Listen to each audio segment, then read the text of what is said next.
Орчлон дэлхийн нар усагаар осруугүй орчлонгийн амтэн бүхний зүрхэнд газар шороо ургамал цэцгийн хуаранд галын ам гэрлийн дулааныг түгэй. Гэрэл түгэй.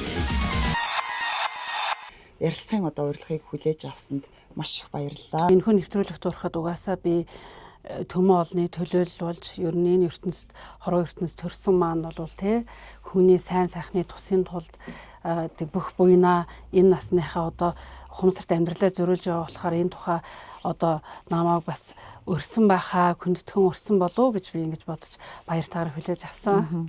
Ойрын өдрүүдэд таны үед үнэхээр завгүй байх шиг байна. Сар шинийн өмнөөс эхлээд шинийн 15 хүртэл цаг завгүй байх нэ гэж хэлж байсан. Тэгэхээр таны үед ер нь байнга юм завгүй байдгүй. Бурхан баг шинийн 1-ээс шинийн 15-ны хүртэл номлж гэгэрч тэрслүүдийг дарсан их дүүчин 15 хоногт байдаг. Тэгээ тэр хоногудд бол буян үйлд байсан. Буян ярвчих ийм сайхан өдрүүд байдаг учраас энэ өдрүүддээ ном буяндаа шамдаад хүн амьтны тусын тулд өөрийн мэдгэж чадах бүхнээ бурхан багшийн номыг өөрөөрөө дамжуул төмөн олонд бас түгээж хөргөдөг.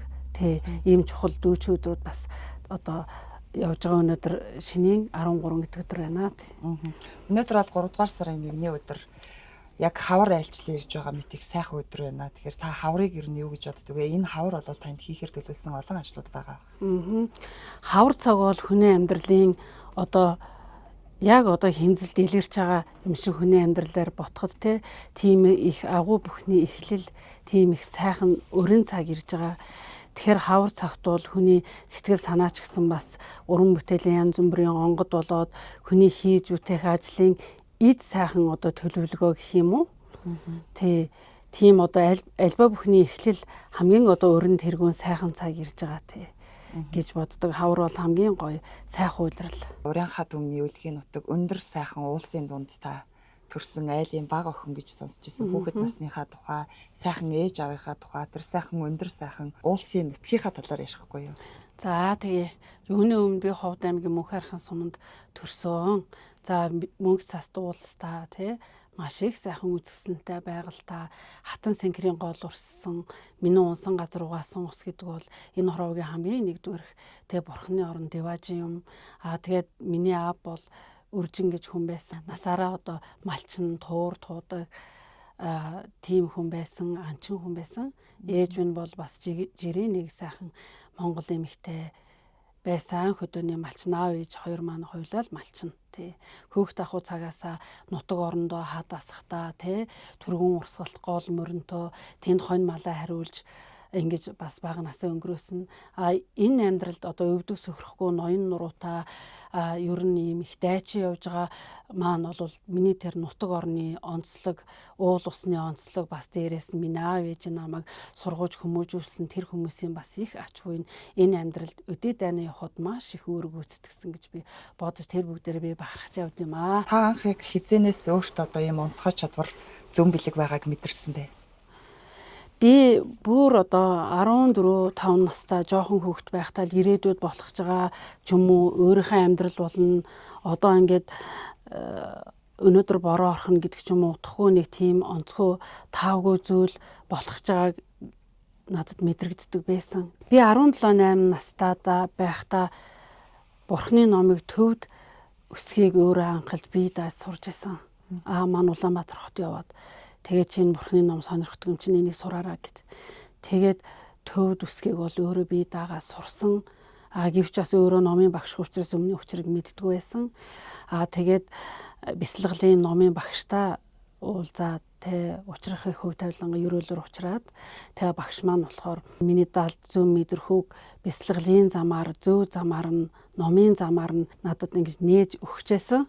Тэгээд яг хүн үзээд ном уншаад Бурхны ном ингээд уншсан цаг хугацаа маань болохоор нийтдээ 20 гаруй жил болж байна. Төрөлхийн байгалийн өгөгдөл ээж аваасаа бас удамшсан уу таны өнөөдөр юм? За миний аавын талын удамд Ураанхайн их багш гэж хуйлгын хүн байсан. За тэр хүний удамыг залгаад явж байгаа юм болов уу гэж би боддtiin маа. Ингээд 5 дахь үе дээр явж гин. Мэдээж хэрэг байглаас аяасан өгөгдөл байгаа учраас гадна дотны зүйлсийг мэдэрч ингэж явж байгаа болов уу гэж боддог. Тэгээд нар Ванчингийн багш маань надад хэлж байсан. Одоо чи бол байгалаас цаанаас өгөгдөлтэй хүн байна шүү. Энэ өөрийнхөө өгөгдөл энэ авьяас бэлэг эдгээр сайн сайхан чанаруудаа үргэлж хүний тусын тулд хүний сайн сайхан зориулаарай гэж одоо багш маань надад загч байсан. Сайн сайхан зориулах энэ сайхан үйл хэрэгээ бас өөрийнхөө одоо 4 хүүхэдтэй бас л одоо алдарт их байна шүү дээ. Энэ сайхан хүүхдүүдтэй бас өвлүүлэе гэж боддгоо. Яг тийм зөв бэлэг бас ингээ харагдаж байгаа онцгой чадвартай тийм хүүхэд ер нь байна. Би бол одоо 4 хүүхэдтэй. Тэгээд миний хамгийн бага хүү маань бас бусдаасаа арай илүү бас нэг тийм гадна дотны зөв мэдрэмж надад мэдрэгддэг. Гэхдээ одоо өөрөө бас 10 жилийн сурагч учраас би Дэлгэн хотогт нар Ванчингийнтэн одоо багш нартай хүүхдээ уулзуулж байсан. Цаг нь болохоор энэ хүүхэд маань өөрөө одоо миний энэ бурхан ном судар бэлэг авьяасыг өвлөөд явах болов гэж бодож байгаа. Одоохондоо бол тодорсон барьсан тийм янз бүрийн юм бол байхгүй байгаа. Бүхэл цаг хугацаа завгүй байдаг гэсэн. Тэгэхээр хүүхдүүд бас их орхигдох, гэр бүл орхигдох тохиолдол байдаг бах. Ер нь хэр сайн ээж вэ? Хүүхдүүдийнхээ ер нь юун дээр илүү анхаарч байна? Өр хүүхдүүдтэй бол цаг зав гаргах чадахгүй юу бол байдаг. Одоо ажил төрөл хийж аль болох хөдөлгөөнтэй ингэж байснаар хүний үеийн өр биеийн өвчин, үеийн өр янз бүрийн хүнд ирэх байсан өвчин зовлон муу юмыг одоо хүн бас ингэж хөдөлгөөн ажил хөдөлмөрөө тэрийг одоо буцааж арилгаж идэв шүү. Буцааж одоо хариулж явуулж идэг учраас та нар хөдөлмөр сайн хий гэж хэлдэг. Хичээлээ битгий таслаараа. Тэгэд маш их цэвэрхэн байх хэрэгтэй. Тэгээд дээрээс нь ер нь ус чүлээ авахаас ахуулаад ахуй юмнуудыг ер нь хийгээ сурчих хэрэгтэй шүү гэж загтагтаа хүүхдүүдтэй тий. Том хүүхэд нь одоо хэдэн настай вэ? Одоо манай том хүүхэд л 27 8 та. Тэгээд дараагийн охин маань одоо ажиллаж байна Улаанбаатар хотод ажиллаж байгаа тий. Дараагийн хүн маань цэрэгт одоо алба хааж байгаа. Бага хүн маань одоо 8 дугаар анги. Нэг сурагчтай л хамт байна. Бага хүүхдтэйгээ хамт байгаа юм байна. Хүүхдүүд нь тусдаа гарсан уу? Хүүхдүүд маань одоо хараахан тусдаа гараагүй байна. Гэхдээ бид нар бол том хүүхд маань тусдаа амьдардаг. Үнэхээр залуу хүн үнэхээр сайхан харагдаж байна. Тэгээд өөрийгөө яаж ингэж сайхан авч явж байна? Нууц нь юу юм бол? За эндээ их нууц гэдэг зүйл нь юу байд юм болоо? Би яг энгийн хүмүүстэй л адилхан. Хамгийн гол нь дотоод сэтгэлээ их амар амгалан байлгаж, ерөн сэтгэл дотроо илүү янзын муу муухай юмыг боддгоо, стресстэй нь бага байдаг шүү дээ. Бясалгалын хүч ч бас байж болох юм дотроосоо их. Бясалгалын хүч нь, бурхан номын хүч нь, бурханы залбирал, дотоод сэтгэлээ ариусгах амар амгалан байдлаас л одоо болдох болов гэж боддог. Бясалгал маань дотроо их олон төрөл байдаг шүү дээ. Та аль төрлийн бясалгалыг нь хийдэг вэ? За миний хувьд болохоор одоо уул хайрханд гарч гол усанд очиж бясалгал хийдэг. Тэгээд тэр байгалаас ирч энерги, эрчим хүч авч тэр эрчим хүчээр хүний сайн сайхны тус буйны ажлыг хийдэг. Тэгээд миний хувьд болохоор гэртээ бясалгах нь тун баг. Уул усандаа маш их гардаг. Отгон тэнгэр хайрханд өнгөрсөн 100 яваад тэгээд 3 хоног баг хүүхдээ ойлгох нь 3 хоног бясалгал хийсэн хур бороотой тийм их цаг өдөр хоногуд байсан л да тэр үед. Тэгээд тэнд бясалгал хийж байгаа боловч тэр байгалийн хүчин зүйл надад нэг тийм их айхтар саад бэрхшээлтэй санагдаагүй. Яагаад гэвэл би энэ байгалаас хүч авч, эрчим хүч, энерги авж байгаа болохоор ер нь их ядар сулцсан зүйлгүй. Тэнд 3 хоног байсан. Говьалтай аймгийн цогцомд байдаг ээж хайрх уулан дээр би нэг хоногийн бясалгал хийжсэн. Тэгээд нөгөө хамрын хийд дээр би нэг 2 хоногийн бясалгал хийжсэн. Жил болгон ер нь уул усандаа гарч бясалгал хийдэг те. Тэгээд өөрийнхөө нөгөө төрсөн нутагтаа бол нэг 3-5 хоногоор бясалгал хийж ганцаараа ингэж байж исэн үед байдаг. Олон хоног бясалгал хийгээд яг эрх мөчөд юу өөрчлөгдсөн байдаг вэ? Бие болоод сэтгэл санааны хувьд. Бясалгал хийгээд уулнаас бууж ирсний дараа бол би сэтгэл маш их сайхан хөнгөрсөн. Энэ хүний ер нь энэ нь ингээ буруутсан байна. Энэ хүний ийм бодол санаатай байна да гэсэн тэр ер нь энергиуд нь шууд мэдрэгддэг шүү дээ. Ер нь бясалгал суусны дараах нь. Таны энгэр дээр Монгол улсын соёлын тэргүүний ажилтан хэмээх эрхэм сайхан цолны одоо тэмдэг гялалцж байна. Тэгэхээр та олон сайхан уран бүтээлүүдийг бас тойворлсон, олон сайхан шүлэг бичсэн гэсэн. Нийтдээ та уран бүтээл шүлгүүдээ тэр ая зохиосон дуунуудаа ер нь тоолж үзсэн үү? 2020 онд анх Монгол улсын соёлын тэргүүний ажилтан гэдэг энэ шагналыг надад өгсөн байт юм аа. Тэгэхээр ганц дан одоо энийг бол дуугаар дуулаад одоо өгсөн шагнал бишээ.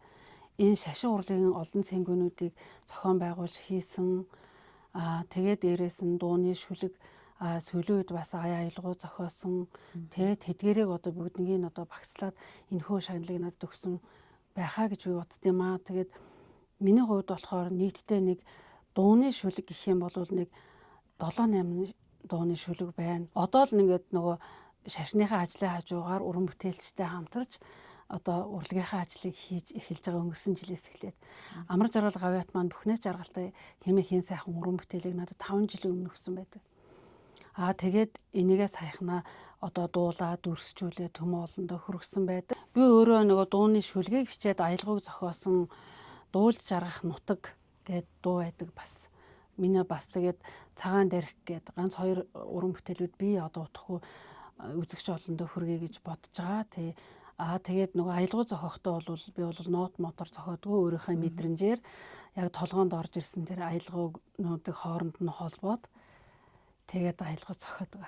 Хүн болгон төдийлөн сүсэг бишрэлтэй байдаггүй. Зарим хүмүүс одоо хэцүү зүйлд ч юм уу ямар нэгэн баяр жаргалтай зүйлд ч юм уу үзмэрчдэр очие лам дээр очие гэхээр яах юм хүн өөрийгөө л мэдэн штэ мухар сүсэг штэ гэдэг. Тэгэхээр мухар сүсэг гэдэг зүйлийн талаар та юу гэж хэлмээр вэ? Тэгэхээр миний бодлоор бол мухар сүсэг гэдэг маань бас арай өөр.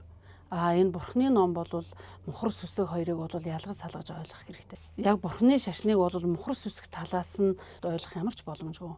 Монголын уламжилт ёс заншил бурхны шашны одоо мөн чанар хоёр бол яг яв цав нийцэж идэг. Зүүчин 50 гэдэг маань өөрөө бас их хүнд одоо ном гэдэг юм билээ. Энийг бол баг хэрийн баргийн эмхтэй хүн хийдэггүй. Ховд аймагт таныг энэ номыг уншдаг гэжсэн. Лүүжин гэдэг ном маань одоо бурхны шашны улааны шашны нэлээд одоо хүнд хатуу заслын ном байдаг. Тэгэхээр лүүжин 50 гэдэг нь ямар учиртай юм бэ гэхээр лүү гэдэг чинь бие гэсэн утгатай, үжин гэдэг нь одоо өөх гэсэн. Тэгээд хүний сайн сайхны төлөө тэр бүг гүйдэл, тэр хүний биед орсон сүнс, өвчин зовлон эргүүлж байгаа, үйлс бүтэхгүй байгаа тэр бүгдийн хар энергийг бүгднгийн үлдэн хөөгөөд оронд нь одоо тэр бие өгж байгаа. Тэр одоо хүний тусын сайн сайхны төлд бие сэтгэлээ зориулж байгаа тийм утгатай одоо гүн ухааны том одоо ном засал байд юм аа. Тэгэхээр яг жирэмсэн одоо тулгар биетэй эмэгтэй хүн засал одоо хүнд номуудыг уншихад засал хийхэд маш их эрч хүч энерги зарцуулдаг. Эргээд нөгөө хар зүйлээс өөрийгөө хамгаалалт бас суларсан байдаг гэж сонсч байсан. Энэ үнэн үү? Хэр үнний ортой? Тэр бол ер нь бол үнэн. Тэгээд миний хувьд бол хамгийн бага хүүхдтэй тээж байх хугацаанд засал ном хийдэг байсан. Нөгөө 3 хүүхдээ одоо тээж авах хугацаанд бол засал масл хийдэг байсан тохойд тий. Зүгээр номдоо сураа явжсэн. Тэгээд мэдээч хэрэг яг жирэмсэн тийм үед бол засал хийх ялангуяа лүүжин тавих бол бас твдэжлэн тийм сайн зүйл бол биш тий. Хүний одоо хувь тавилан ингээд бас эргүүлэх тийм тохиолдлууд цөөнгүй тохиолддог байх гэж боддгийг. Яг тийм тохиолдолд ямар байдаг вэ? Өөрт нь одоо тэг хэцүү хүнд ийм байна шүү гэдэг зүйлийг хэлэхэд ер нь ямар санагддаг вэ? Ер нь бол хүний хувь тавилан гэдэг бол цаанаас бас нэг 50% зурагдсан, 50% нь бол хүн өөрөө бүтээдэг гэж боддог байхгүй. За тийм болохоор зөв хувь тавилангаар хүн амьдрна гэдэг нь яа гэм бэ гэхээр миний зүгээр бодлоор амьдралын бэлчээр дээр ирээ тэр олон амьдралын бэлчээрийн аль замаар нь явах уу те гэдэг тийм одоо тохиолдолд хүн сонголтын дээр ирэхээр хүн өөрөө эрүүл байгаад бодол санаа ариун юмыг тунгааж боддог ч юм уу тийм байх юм бол зөв замыг нь сонгох боломжтой. Заавал нэг болохгүй бүтэхгүй юм хүний амьдрал байгаа шүү дээ. Тэдэрийг бол одоо нөгөө надад хандсан хүнтэйгээ хоёулаа сайхан ярилцдаг. Болохгүй зүйлийг би бол шударга ерөөсөө шууд нүүрэн дээр нь хэлдэг. Хүн ер нь дотоод сэтгэлийн амар амгаланг олсноор гадаад байдал ер нь хэрхэн өөрчлөгдөх вэ? Мэдээч хэрэг ертөнцийг харах үзэл хүртэл өөр болох ба. Тэ. Хүнд одоо хамгийн гол зүйл бол хүнд бурханлаг, чөтгөрлөг хоёр одоо мөн чанар хүний дотор оршиж идэг. Тэгэхээр бид өөрийнхөө одоо сөрөг муу тал буюу тэм чөтгөрлөг, сөрөг зүйлээ дараад илүү бурханлаг зүйл хүн болгоны дотор байдаг учраас тэрийг нээх нь илүү зөв. хүний дотоод сэтгэлийн амар амгалан гэдэг бол хамгаас илүү чухал. Тэр бол эрүүл мэндэд хэрэгтэй, ажил үйлсэд мөн түнчлэн одоо хүний зорьсон зорилго, зам мөр ерөн хүн дотоод сэтгэлдээ амар амгалан байгаа. Дотоод сэтгэлээ уужуу сайхан тайван байлгаад аливаа зүйлийг ялгах салах ухаантай байх юм бол хүний одоо зам мөр өөрөө гэрэлтдэг, ажил үйлс маань өөрөө бүтдэг. Ер нь дотоод сэтгэлийн амар амгалан бол хүний өөртөө хийж байгаа заслаг гэж ойлгоход болно. Тэгэхээр танд ч гэсэн бас ингээд хэцүү санагдсан тий. Би нэг ингэж гоё одоо өөрийгөө олох юмсан гэж бодож исэн тийм хүнд хэцүү өдрүүд ер нь байдгүй. Мэдээж хэрэг хүн л юм чинь хорвоо ертөнцид уйлах, гомдох, баярлах, сэтгүүл зүйн олон төлөв байдал мэдээж хэрэг хүний амьдрал байгаа. Бурхан багшийн сургаал бол өнөөдрийн энэ зүйлийг яриад, өнөөдрийн энэ бурхны номыг хөтлөөд явж байгаа энэ бүх одоо замыг минь нээж надад сургамж болж өгсөн байт юм аа. Бодлын боол болохгүй, бодож сур, хүслийн боол болохгүй, хүсэж сур гэж одоо эрдэмтэн мэрэгд маань хэлсэн байдаг шүү дээ. Тэрэн шиг альва бодолдоо захирахдахгүй, бодлоо хүн өөрөө захирах ёстой. Хүсэлтэд хүн захирахдахгүй, хүслээ өөрөө захирч байхын тухайтад бас их эрхэмлэж боддгоо тий. Яг удаа зарим үед бас хүнэл юм чин янз бүрийн амьдрал сайн муу зүйл тохиолдох боловч аль болгоно тэрийг хүн дээр тусгаж авч их айхтар стресстэй байхыг би хичээдэг тий. Тэгэхээр хүн ер нь өөрийнхөө сэтгэлийн эмчин юм байна. Өөрийнхөө дотрыг уудлал илүү амгалан байдлыг олох юм шиг санагдчих. Тий. Ер нь одоо энэ нийгэмд бол хүмүүс өөрийнхөө дотоод сэтгэлийг анзаарахаас илүү гадаад төрөх байдал, унаа машин, дагуурс материалын байдал дээр илүү суурилж голлоод ингээд чухал зүйл тэнд аз жаргал оршино гэж бодоод байгаа юм шиг боддог ер нь. Миний бодлоор бол олон шавнар төмөө олондоо юу гэж хэлдэг вэ гэхээр эхлээд хүн дотроо өөрийгөө ариусгах, өөрийнхөө гим нүглийг хүн өөрөө мэдж тэрийг арилгах хэрэгтэй тий. Хүнд одоо нисванис буюу муу сэтгэл, муу одоо бодол санаа төрж ивэл тэрийг бүгднгийн сайхан арилгаж устгах хэрэгтэй. Тэгснэр хүн өөрөө сайхан ариун байж, ариун өсөж, сэтгэл санаа амар амгалантай босноор бие эрүүл инх байж, амь нас урт болж амар амгалан аз жаргалыг тэр хүн өөрөө олох юм аа л гэж миний хувьд бол боддог тий. Маш их хорсдог, бие биендээ атаархдаг. Тэгэл одоо хүний мууг үзчихвэл би чамайг да нэг орхоонтой 10-да 100-да гэдэг шиг нэгнийгээ зуудаг ийм байдал их болж. Хамгийн их түгээмэл харагдаж байгаа зүйл бол атаарх сэтгэл байгаа тий. Атаархал хүний сайн сайханд хүн даган баясаж баярлж явах хэрэгтэй байдаг тийм ээ. Уг нь бол тийм л байх хэрэгтэй гэдэг юм байлаа бурхны номд бол. Гэтэл хүмүүс маань атаархдаг. Тэгэхээр энэ атаархлын сэтгэл гэдэг бол өөрөө өөрийгөө боомлж байгаа, өөрөө өөрийгөө одоо санаатаагаар зовоож байгаа зовлон юм. Бусдын сайн сайхан даган баясдгуумаа гэхэд тэрэнд атаарахгүй байх. Надаас тэр дор нь атаа сэтгэл гарч байгаа бол уур мунхаг шунал гарч байгаа бол хүн тэр дор өөрийгөө би одоо нүгэл хилэнц хийж шүү.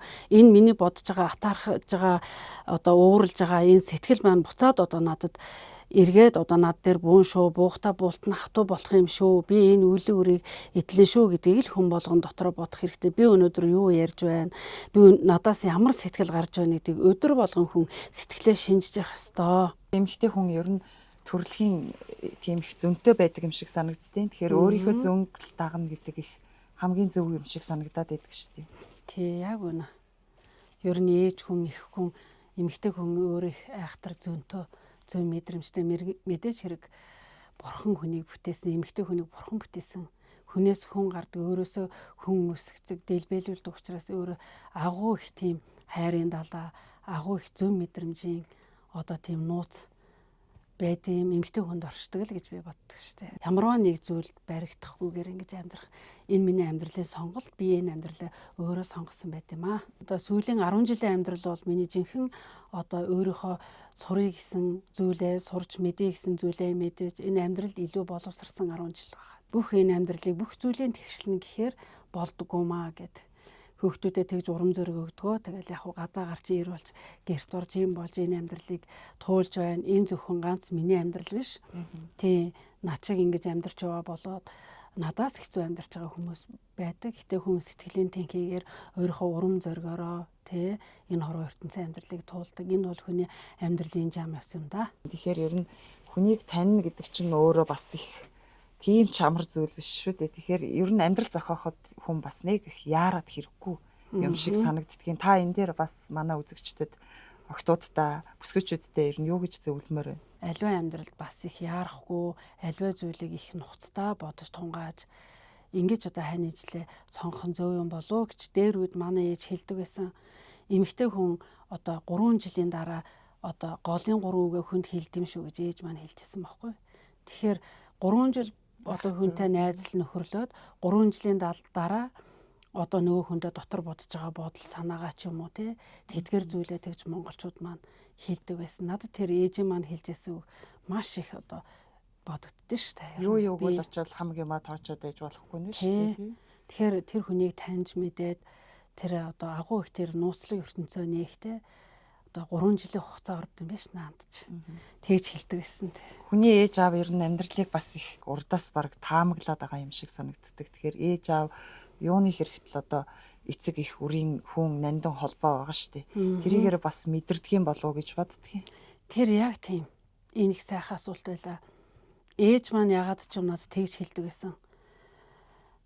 Ер нь одоо муу хүнтэй танилцсанаас сайн ганцаараа явсан дээр гэж ээж маань надад тэгж хэлжсэн. Тэгээ ингээ бодохоор ээж маань ягаад надад тэгж хэлжсэн болов? Миний ирээдүйн энэ амьдралыг бас ингээ зөгнөөд мэдээд ч юм уу, урдчлан мэдээд ч юм уу зөнгөөрөө тэгж хэлжсэн болов гэд ер нь үе би боддоо шүү дээ. Тэгэхээр мэдээч хэрэг одоо өөр хүүхдүүдийнхээ сайн сайхны төлөө их хүн их сайхан өрөөл тавьж явах хэрэгтэй тий.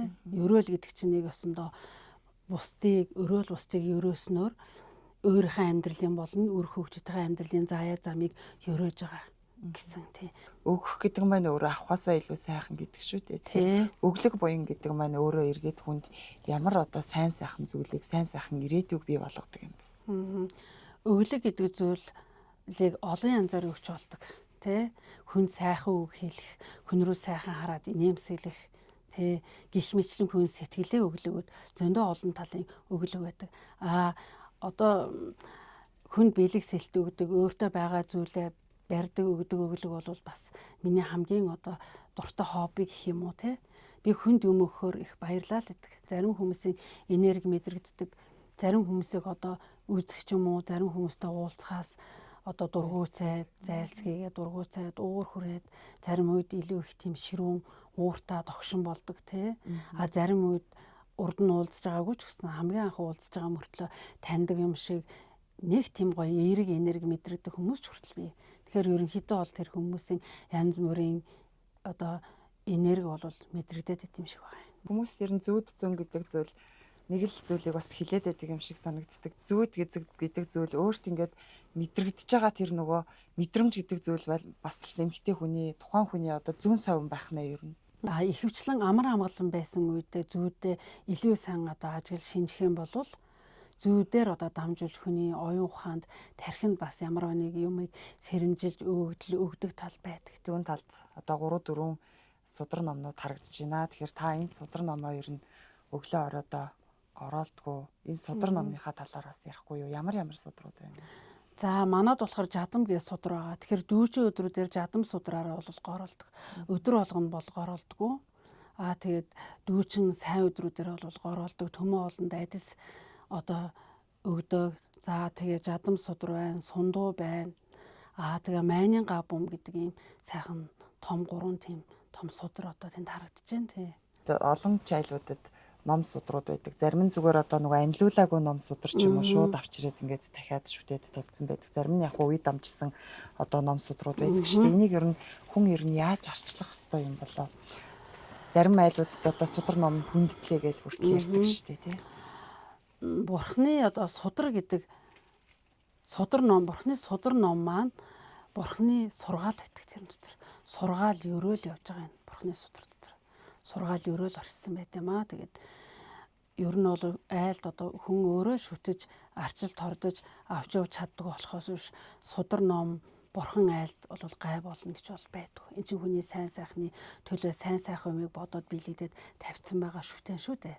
Ялангуяа удам дамжин хадгалсан судрууд бол илүү их айдас жаналвтай. Ягаад гэвэл бидний аав ээжийн үеийн одоо сүсэг бишрэл бүх зүйл сэтгэл оюун санаа тэр судар ном шингээд тэрний дараагийн нүүр хүүхдүүд өвлөгдөд ингээ явдаг учраас ялангуяа удам дамжсан судар номоо их дээдэлж одоо жилдээ нэг нээлгэж уншуулж тэр судар номороо гороолж ингэж бас явуул маш их өрөөлтөө буянтай тийм эрхэм нандин зүйл байгаа. Хоёулаа өнөөдөр хүний амьдралын сайн сайхан зүйлсийн талаар за тэгээ дотоод гоо үзэсгэлэн дотоод сэтгэлийн хүч хэрхэн ариусгах те хэрхэн одоо сайн сайхан үйлийг хийх гээд олон сайхан гэгээлэг сайхан сэдвүүдийн хүрээнд ярилцлаа. Тэгээд бидний урилгыг бас хүлээн авч гэрийнхээ энэ сайхан номынхоо өргөнд хүндэтгэн урьж ярилцсанд танд маш их баярлалаа. Тэгээд нийт ховдчуудаа, нийт үзэгчдтэй, нийт эмэгтэйчүүдтэй бас танд хэлэх чамгүй олон зүйл байгаа бах. Тэднээсээ одоо дурдаад өнөөдрийнхөө нэвтрүүлгийг хоёулаа жаргая. За эрдэнэт хүний биеийг олж төрсөн одоо энэ сайхан хувь зайд муу хүн гэж бол байдаггүй. Хүн болгоны дотор тийм ариун сайхан нандин зүйл байдаг. Тэгэхээр тийм ариун сайхан нандин сэтгэлийн галаа үргэлж одоо бадрааж муу зүйлсээс зайлсхийж сайн сайхан зүйлээ дэлгэрүүлж явхад одоо бидний хувь тавилан өөрөөс чинь шалтгаалнаа. Өөрийн дотор байгаа муу муухай зүйлээ өөрөө ялж арилгаараа. Тэгээд одоо нийт олон хүмүүстэй хэлэхэд амьдралд нь одоо илүү их гэрэлгээ, урам зориг, аз жаргал, эрүүл бие, урт насалж сайн сайхан бүхнийг хүсэн өрөөё.